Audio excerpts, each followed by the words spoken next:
नमस्कार दोस्तों, कैसे हैं आप लोग। दिनों दिन कुछ ना कुछ नया सीख रहे हैं कि नहीं सीख रहे। नाराज मत होइएगा, कुछ ना कुछ तो नया सीख ही रहे होंगे। चलिए आज बातों बातों में से कुछ और बात कर लेते हैं और कुछ पुरानी बातों से कुछ नई बातों से दोनों से मिलाकर कुछ नया सीख लेते हैं। ठीक है, तो एक काम करते हैं, पता है क्या। चलिए शुरू करते हैं क्वेश्चन आंसर की जो हमारी डिजिटल मार्केटिंग की सीरीज है। इसमें फिर और एक नई चीज को समझने की कोशिश करते हैं। आज देखें, आज जो क्वेश्चन है ना, वो मुझसे किसी ने पूछा नहीं है। आज मैं अपनी तरफ से, अपने पॉइंट ऑफ व्यू से एक क्वेश्चन आप लोगों के सामने रखने जा रहा हूँ। फिर भी देखें, आप भी अगर कुछ पूछना चाहते हैं ना, तो जब भी ये वीडियो वॉच करें दैट टाइम पीरियड पर आप कमेंट बॉक्स में लिखकर पूछ सकते हैं। फिलहाल आज का जो क्वेश्चन है ना, वो बहुत इंपॉर्टेंट है और मेरे हिसाब से एक नज़रिए से अगर देखा जाए ना, मेरा नज़रिया थोड़ा वैसे अलग भी है। मेरे नज़रिए से अगर देखा जाए ना, तो वो इम्पोर्टेंट भी है डिजिटल मार्केटिंग की दुनिया के अंदर। क्वेश्चन क्या है, पहले वो देख लेते हैं। ये बातों की बातों में तो बहुत सारी बातें हो गई, इन बातों के बातों में करते हुए बातों में क्या करना है, फिलहाल क्वेश्चन समझ लेते हैं। आज का जो क्वेश्चन है ना, उसमें मैंने रखा है कि डिजिटल मार्केटिंग की स्ट्रेटजी क्या होती है।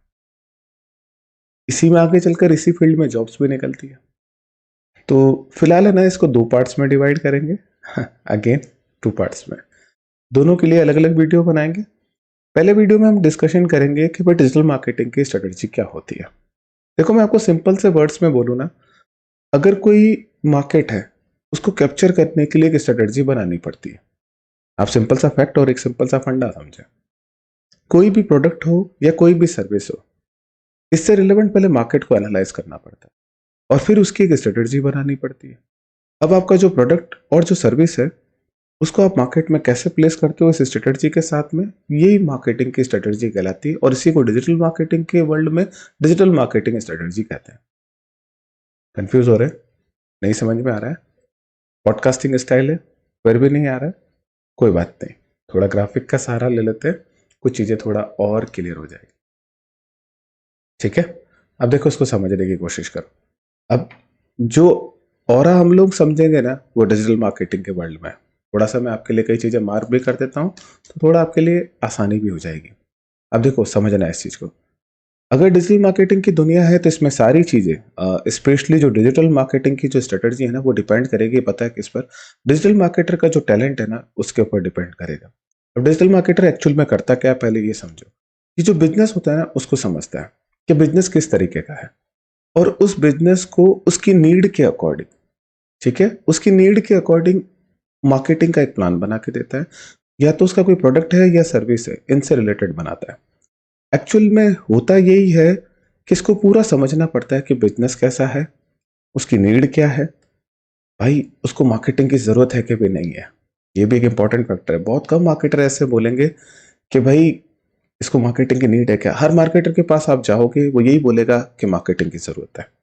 ठीक है, लेकिन मैं आपको एक चीज बोल रहा हूँ, कुछ बिजनेस ऐसे होते हैं जिनको मार्केटिंग की जरूरत नहीं होती। ठीक है, वो सालों साल से चले आ रहे हैं और माउथ पब्लिसिटी से चले आ रहे हैं, उसमें पैसा भी नहीं लगाना पड़ता। चलो, ये बातों की बात फिर बाद में करेंगे। तब होता क्या है कि डिजिटल मार्केटर क्या करता है, एक स्ट्रेटजी बनाता है। किसके लिए? भाई बिजनेस की नीड को समझते हैं। वो स्ट्रेटजी एक्चुअल में पता है क्या होती है, मार्केटिंग का प्लान होती है।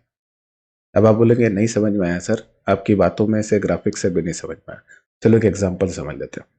मान लीजिए कोई एक बुटीक है जो कि क्या करता है, कपड़े अलग अलग तरीके के, बुटीक स्टाइल के अलग अलग तरीके के बनाता है। जनरली या स्पेशली अगर बोला जाए तो फीमेल्स के लिए बनाता है। बुटीक में आप समझ रहे हैं ना कि क्लॉथ की कॉस्टिंग कितनी जाएगी, 9,000, 10,000, 20,000, 50,000, 1 लाख। अलग अलग ओकेशंस जब होते हैं तो स्पेशली दैट टाइम पीरियड पे परचेजिंग होती है।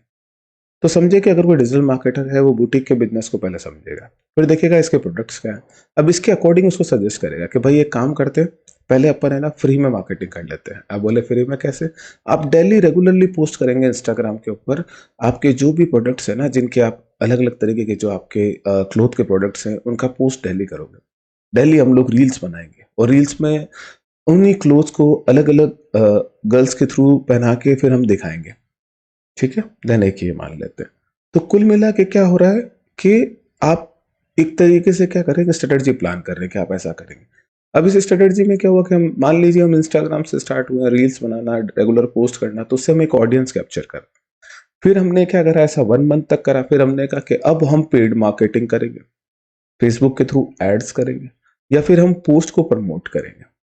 फिर 1 महीना हमने पोस्ट को प्रमोट किया, फिर हम उस रिजल्ट को एनालिसिस करेंगे, फिर देन आके और क्या करेंगे, फिर इसके बाद में हम आगे जाएंगे, हम वेबसाइट बिल्ड करेंगे। फिर वेबसाइट बिल्ड करने के बाद में क्या है, हम गूगल एड्स पे जाएंगे एंड देन गूगल एड्स के थ्रू प्रमोट करेंगे। तो सिंपल सी बात में एक चीज है कि ये जो बनाया गया ना, that is called digital marketing की स्ट्रेटेजी, कि भाई डिजिटल मार्केटिंग के वर्ल्ड के अंदर ये स्ट्रेटेजी कैसे बनाई जाएगी। ये तो मैंने एक सिंपल से बताया, एक बहुत सिंपल सा एग्जांपल से आपको समझाया, ठीक है। होपफुली आपको ये बात जो मेरी है वो समझ में आ गई होगी। और एक सबसे इंपॉर्टेंट बात बोलूँ ना, बहुत क्लोज टू हार्ट टॉपिक है ये मेरा, मुझे बहुत पसंदीदा टॉपिक्स में से एक है, और क्योंकि आज की तारीख में डिमांड भी इसकी बहुत ज़्यादा है। एक अच्छा डिजिटल मार्केटर वही होता है जो स्ट्रेटजी लिख लेता है, जिसको पता होता है कि कौन सा बिजनेस है, उसके अकॉर्डिंग स्ट्रेटजी लिखी जाए। एक चीज आप ये याद रखना, हर जगह एक फॉर्मूला काम नहीं करता। आपने किसी एक बिजनेस पर अगर कोई स्ट्रेटजी रख दी है, वो सिमिलर काइंड ऑफ स्ट्रेटजी हर किसी पे वर्क नहीं करेगी, ये भी ध्यान रखना है। कॉपी पेस्ट नहीं चलता है यहाँ पे, ये एक अलग ही वर्ल्ड है जहाँ पे कंट्रोल सी और कंट्रोल वी नहीं चलते। चलाने में तो चला सकते हो, लेकिन फिर भी नहीं चलते। तो आपको इस चीज़ का हमेशा ध्यान रखना है, और हमेशा तो हर बिजनेस के अकॉर्डिंग उसकी नीड अलग होगी और उसकी स्ट्रेटजी अलग होगी। कई बिजनेस होंगे जो माउथ पब्लिसिटी से इतने पॉपुलर होंगे कि उनके लिए आप स्ट्रेटजी डिफाइन करेंगे, सिंपल स्ट्रेटजी में भी काम हो जाएगा। और कई बिजनेस ऐसे होंगे जिनके लिए बड़ी मशक्कत करनी पड़ती है, बड़ी मेहनत करनी पड़ती है, तब उनकी स्ट्रेटजी राइट डाउन होती है। काफ़ी बिजनेस के लिए मैंने भी स्ट्रेटजी लिखी, और बहुत सारे टर्म्स में। इनिशियल फेज में तो ऐसा हुआ कि स्ट्रेटजी फेल ही हुई। अब आप बोलेंगे आप अपने फेलियर के लिए भी बोल रहे हैं, यस बिल्कुल फेल हुई। धीरे धीरे समझते समझते बिजनेस को अंडरस्टैंड किया, फिर स्ट्रेटजीज बनाई, और उन फेलियर से सीखते हुए फिर आगे और उनको कंप्लीट किया। अब देखो, ज्यादा ज्ञानबाजी नहीं करेंगे, नहीं तो बोलोगे यार क्या है यार सर। आपको क्या ध्यान रखना है, डिजिटल मार्केटिंग की स्ट्रेटेजी का। तो चलो अब एक काम करते हैं, फिलहाल अभी के लिए क्या करते हैं, इतना ही रखते हैं। फिर कभी कुछ और बातों में से कुछ और बातें करेंगे, और कुछ डिस्कशन में और डिस्कशन करेंगे। सबसे इंपॉर्टेंट बात, अपना ख्याल रखिएगा, मुझे भी याद करिएगा। जिसको आप और याद करना चाहें आप उसको भी याद कर सकते हैं। और इम्पोर्टेंट बात, छोटों को प्यार और बड़ों को रिस्पेक्ट कभी नहीं भूलेंगे, ठीक है। तो आज के लिए इतना ही रखते हैं। Thank you so much.